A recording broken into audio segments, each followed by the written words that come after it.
Ignition sequence starts.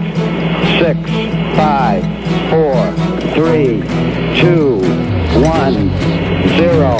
Liftoff. We have a liftoff.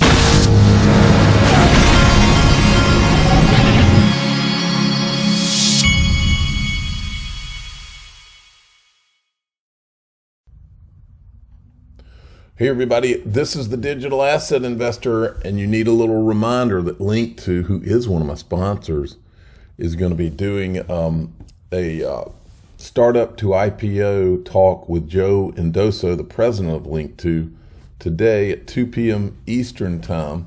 It's going to be a Twitter Spaces or a X Space live, so we're going to have to tune into that. All right. Then we have this, and this is important because I think there's probably a reason that Linqto is going IPO. I think that it's probably a calculated move that we're coming out of this crypto winter and also the IPO winter. And so this CoinDesk article here, it says the crypto winter took its toll on fundraising in Q3, which hit its lowest level in about 3 years. Well, they're referring to that crypto winter in the past tense, which makes me think you're about to not just see us go into a crypto bull market, but also come out of the crypto winter when it comes to IPO and fundraising and everything else, because it'll all happen at the same time. We also have a lot of bullish charting and bullish predictions that are coming out. I'll get to the prediction part in a minute. But this Mr. Man says, and this is interesting because this I've always felt like it's just a matter of time. XRP entering a new 39-month cycle, $800 to $1,000 for Bitstamp, XRP USD. Most will be priced out. I've always thought that at some point, most people will be priced out of XRP. Because look, if you believe in the whole utility concept at all, think about how much, if you believe in the whole mission of what Ripple has and XRP has been, yeah, priced out's right. Now you may think that $800 to $1,000 is crazy. I don't, but just looking at the way that these things chart. Now I think ultimately the charts won't matter when the utility of XRP kicks in. I think the charts will be secondary. But look how long. Look at the step ups that have gone on over the years. If there's no digital asset in the world, and that when you start talking utility, this really starts making a lot of sense. I believe there will be some sort of step up to a point where many are priced out. Then we've got the BitMEX founder is projecting $750,000 to $1 million Bitcoin price by 2026. I think it will be the biggest boom in financial markets we have ever seen in human history. That is why I'm here, folks, because I've thought that's what this is since 2013. And I never knew just how manipulative and evil that our government would be in this thing. But when you really take a step back and look at it, why wouldn't they be? Because there's so much on the line, and they have to protect the Ponzi scheme that they've had running for so long. So maybe their goal is to create another Ponzi scheme. Maybe a Bitcoin. I don't know. Altcoin Daily, these guys are Bitcoin, Ethereum maxis, and now they're tweeting out Ripple. So I retweeted theirs and said it was never Bitcoin or Ethereum. Then we have this. This is Brian. I hadn't seen him in so long. I'm drawing a blank on his last name. I'll think of it in a minute. But listen to this clip. He was at the OCC. Really smart guy. Two things to note. One is the questions were amazing from our participants. I would love to be in a room with you all. I would learn a lot. So hopefully some of you go to FedSoc events that are in person. I'd love to meet you. Fantastic questions. The other item is, where will the legislation end up? I think it'll end up in a much more simple form. right? I think we're going to see Howie and Reeves, by legislation, a more tailored version applying to digital assets that is tailored specifically. So we'll see a legislative regime, in a sense, supplant those court decisions defining investment contract. That's a very simple fix, right?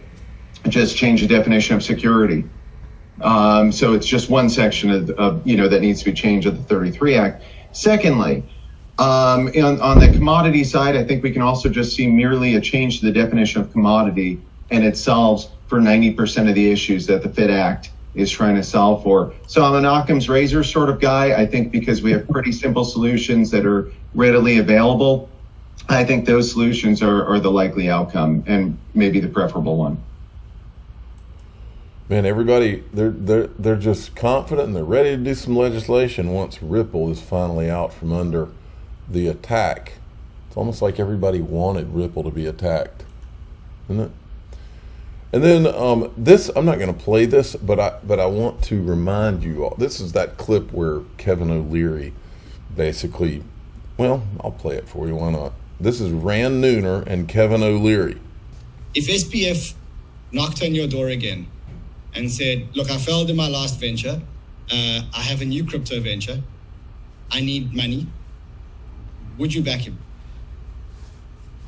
That's a great question. No one's asked me yet. I think we can all admit, you can love him or hate him given what's happened, but he was one of the most brilliant traders in the crypto universe. He also built one of the most robust platforms. We used FTX actively. It was a very robust platform that allowed us to get information on a compliant basis. So I really like what he built. Would you back him? The answer would be yes. Folks, I'm telling you, you write it down. I have watched these people. In this industry, I've watched them for the last 10 years. In this industry, there has been a collection of people, and I've always felt like they had knowledge of what the bigger plan was, and they had knowledge behind the scenes of what was going on and what the bigger plans were, and that and I'm not going to name names. I'm just saying, I'm saying they. I'm not saying these two guys. I'm just saying in general. But the same people keep popping up. The same people popped up at FTX. The same people popped up around Ethgate. The same people were like Rand Nooner. The same people were propping up these guys to come on and brag about how they were shorting about XRP. The same people have been around. All the same guys have been around all of this stuff. And I'm telling you that, I remember when FTX popped up, it came out of nowhere. Nobody knew what it was. It was something that was created, and then a bunch of people behind the scenes agreed, okay, we're going to really prop this thing up and make this thing a thing. I watched it happen. I never heard of it until Tom Brady just pops up on a commercial. These guys, no, I tell you all that to tell you this. So yesterday, Matt Hamilton tweeted this: how it started, how it's going. Great to meet Kyle Samani today at Filecoin Vegas, I guess was what that is. I happen to have a t-shirt from Ripple's proper party last week. I thought he should have. This is Kyle Samani when he wore the XRP, the Ripple XRP, the security. And then here, XRP is not a security. And everybody's laughing and ha ha ha. And I have a hard time laughing because I saw, and I was there when we were uncovering what I think are some serious issues here. And I said, so I retweeted this and I said, he didn't happen to mention how many millions of dollars. Think about how many people that are listening to my voice were hurt because this guy openly bragged about shorting XRP. And we have a lot of information about the things around that. Like, for instance, this. It was him and his Tushar Jain buddy. Tushar Jain's his partner. Rand Nooner was on a video back then with Tushar Jain, and literally, it's like he threw up the ball for an alley-oop for Tushar Jain to brag about how and why he was shorting XRP.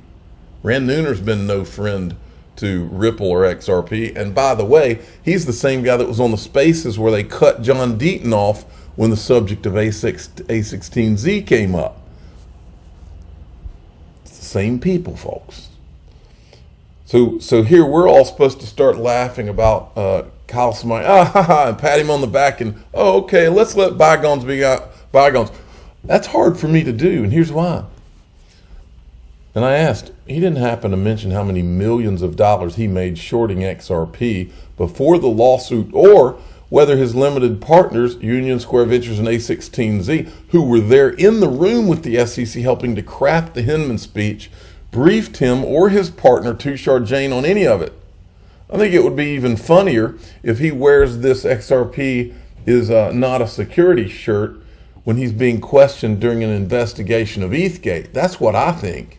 I have a real hard time laughing about that. Sorry, but we've been through a lot.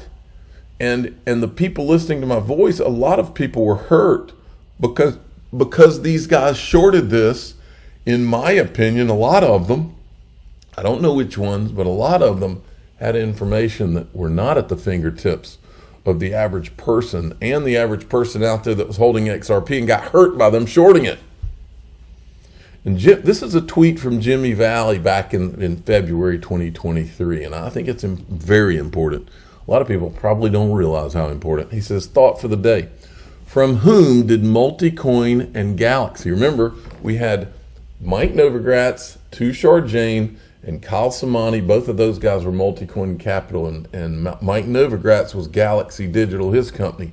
Those were the three guys that were all out there openly bragging about how they were shorting XRP. And it was in 2018. It was in that same time period where everything was going on. And Jimmy Valley's asking, from whom did they obtain the borrowed XRP to short it? And then he says, why did Perkins Coie write a memo for Ripple regarding securities law analysis and then work with Poloniex to take XRP offshore? I remember some wallets for some of the Perkins Coie attorneys where they had XRP in Poloniex wallets offshore, like in Malta. And he's asking the question, why did they take the XRP offshore with Poloniex? All right. And then right before that, he's asking how they obtained borrowed XRP to short it. I think Jimmy Valley has got his wheels turning. I think we should all have our wheels turning. And no, I don't think Kyle Samani wearing that shirt's funny, because I think that there's a lot that went on here that is not good and needs to be investigated. I also think this is not funny. This is Chris Dixon and Hester Pierce. They're going to be speakers. This doesn't mean that they're going to be speaking together, but I just found this clip, Consensus 2024. They're both going to be on stage, and everybody's trying to pretend like nothing ever happened with Ethgate. And neither one of Chris Dixon has never been questioned on this. Hester Pierce has never been questioned. Chris Dixon is the guy that Jay Clayton appointed to run what became the Ethereum free pass. He's the guy that was put in charge. Check this out. Ripple just keeps winning. Cindy Young from Ripple. Such an honor to win in this UK's most prestigious payments awards. Go Team Ripple. Payments Association. There we go, the Pay Awards. I'm the digital asset investor. I'm not an investment advisor. This is for entertainment purposes only. Please subscribe, hit the like button, tell your friends and family. Ripple keeps winning. Thanks for listening.